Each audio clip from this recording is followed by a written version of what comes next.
À l'affiche du film Waouh, Sabine Azema à la tête dans l'univers immobilier, à la vie comme à l'écran. La comédienne s'occupe actuellement de faire vendre une maison de famille. Elle est de retour au cinéma dans la nouvelle comédie de Bruno Podalide intitulée Waouh.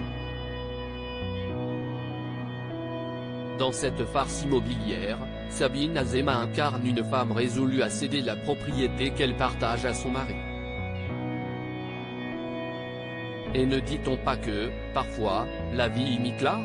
Drôle de coïncidence que ce rôle, pour la comédienne de 73 ans, puisqu'elle est actuellement en plein dans les papiers et les transactions. Alors qu'elle a accepté d'accorder une interview au journal Le Monde, l'actrice se trouvait fan de la ville de Camembert, dans l'Orne, où elle s'occupait de faire visiter une maison de famille destinée à la vente. Mon père est mort il y a quelques mois, explique-t-elle dans les colonnes du quotidien. Il y avait l'agent immobilier, un couple d'acheteurs. Il n'est jamais facile de se débarrasser d'un bien immobilier. Ni d'accuser le coup du deuil. Ces derniers mois n'ont pas été faciles pour Sabine Azema qui, déjà, perdait l'amour de sa vie en mars 2014. Ces dernières années, j'ai perdu mes parents, une sœur, Alain Resnais, puis la personne qui est arrivée dans ma vie après Resnais, rappelle-t-elle. Être heureux demande un effort, un talent. Il faut donner un coup de talon dans la vase pour remonter. Sabine Azema avait épousé Alain Resnais en 1998.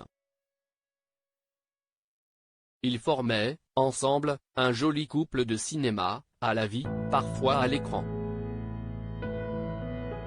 Heureusement, la vie d'actrice lui sort la tête de l'eau, et si est avec délice qu'elle a accepté de jouer, pour la troisième fois, pour Bruno Podalide. Elle était à l'affiche du film Le mystère de la chambre jaune en 2003 puis Le parfum de la dame en noir en 2005. Ce dernier est un grand ami de Sabine Azema. Il était aussi très proche d'Alain Resnais. Chez nous, c'était table ouverte.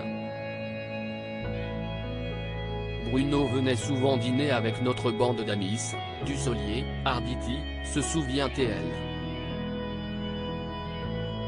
Alain le considérait comme son fils spirituel. Leurs films ne ressemblent à ceux d'aucun autre. Ce sont deux cinéastes ludiques, uniques.